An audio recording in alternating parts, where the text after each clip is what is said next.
Lindsay and Colin came in and sat down in this very room and we chatted. And that first chat was not what we ended up with. That first chat was 10, 15 people on Nantucket. That's what we're thinking.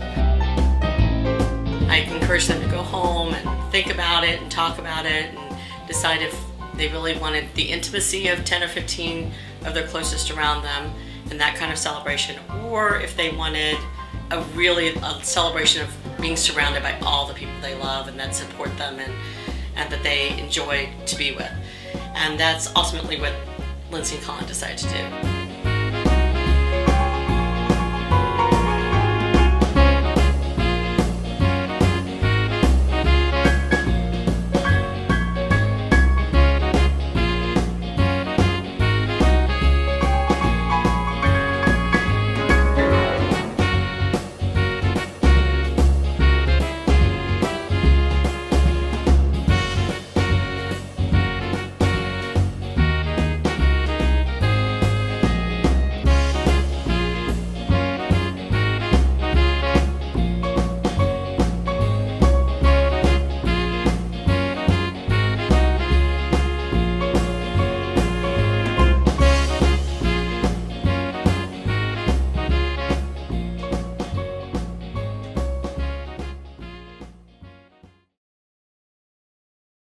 With all brides, we get to know them. We want to know their likes and dislikes. We want to know their tastes, how they live, why they make the choices, where they eat, all these things. And so it's an interview process where we don't talk just about the wedding, we talk about their life and their lifestyle. And I actually have them go through home decor magazines and show me what they like and what they don't like. And there's always trends that I can pick up from that they don't even realize that they're showing me. It's a really good way to start to get their taste, because ultimately you don't want their wedding to be different than who they are on a daily basis, because then they're not going to be comfortable, and if they're not comfortable, then their guests aren't going to be comfortable. So that's really how we build this process. So that's where we started. We started by getting to know them and who they were, and then Lindsay found a great inspiration page on a blog. She went on there and she found this page where the pictures on the page were nothing like the style that she wanted, but the colors totally captured her attention. Totally captured them. She was having, a September 18th wedding, so it's late summer, early fall, and she didn't really want the whole autumnal thing, but she didn't want a summer wedding either, and these colors just kind of made that work.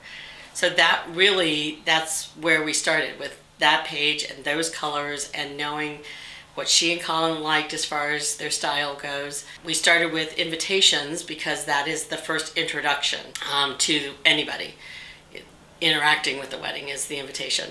So by getting that design down and starting to envision that, then we started with, we had basically a plan, and from there we went to the florist because that was going to be her main decor element. So then it was, what do we do from here? And we started building it piece by piece. So the stationer designs some custom things for them, a leaf pattern that was perfect for fall but not too fall.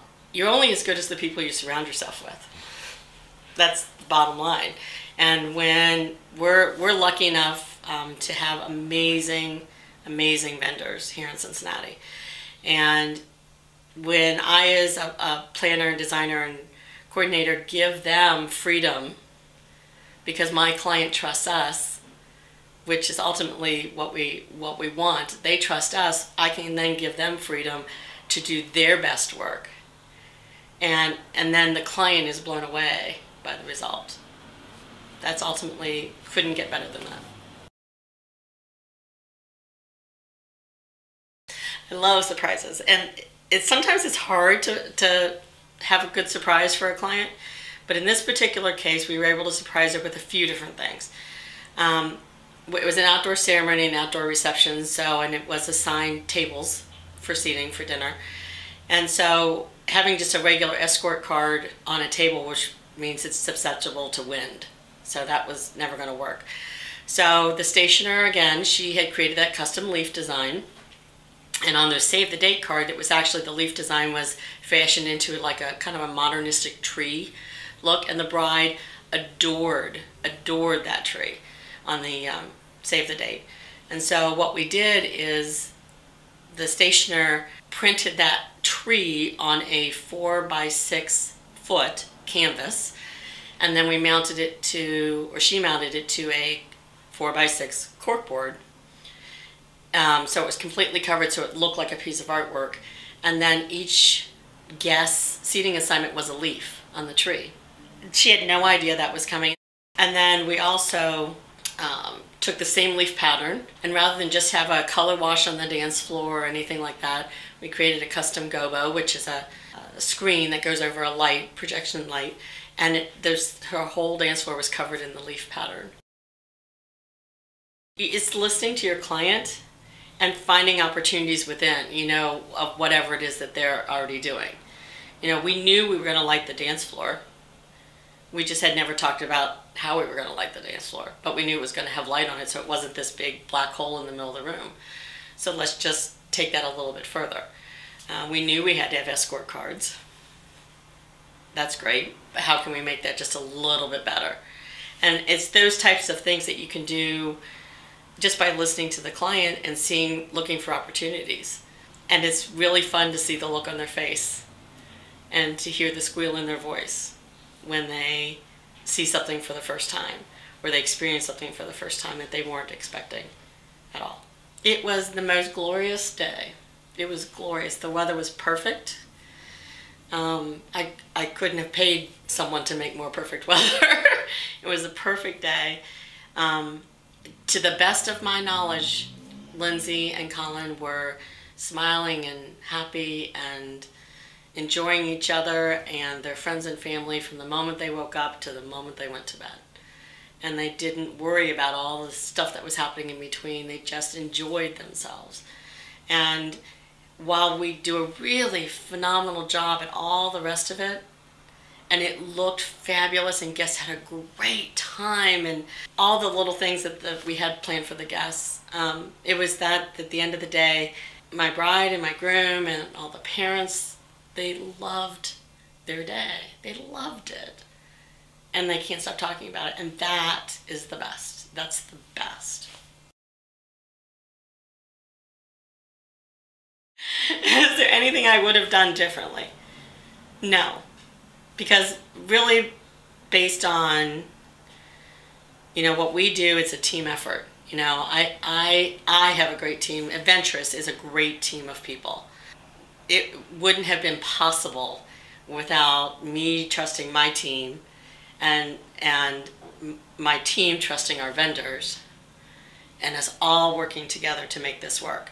You know, it was a 4-day setup and one big long day for an event and a couple days worth of teardown. And that's a lot of effort to be put into an event. And if you don't trust each other and get along and know that the other people have your back and that you have their back, and that at the end it's going to be exactly what you planned it to be, it could never work. So I can't imagine what I would change. I can't imagine what I would change. Sitting at the edge of the tent, watching everybody have a good time, was probably my most favorite. But right up there next to him was when Mom said that it was the most fabulous thing, and when Dad thanked me for taking care of his girls. Oh. It was wonderful. It was just, yeah, it was exactly what we wanted it to be. We were fixing that bustle again and again and again, but that's okay because she was doing a lot of dancing and that's what happens. So, and we sew, I swear I sew at every wedding. It's just part of the job. You sew something, you're sewing a cuff together, a hem together, a bustle together, it just happens. And that's okay, you know, that's all part of what it is. I'd never sewn by the light of a cell phone before, that was a first. The whole process of, you know, doing what we do and being of service, it's about being of service. Our job is to be of service. So what that takes and who that what form that takes on, and that's just who we are, is to be of service. So what can we do to be of service? So there's a million things we do behind the scenes that our client never sees, never knows happens, never has any idea it's going on, but it's all to be of service.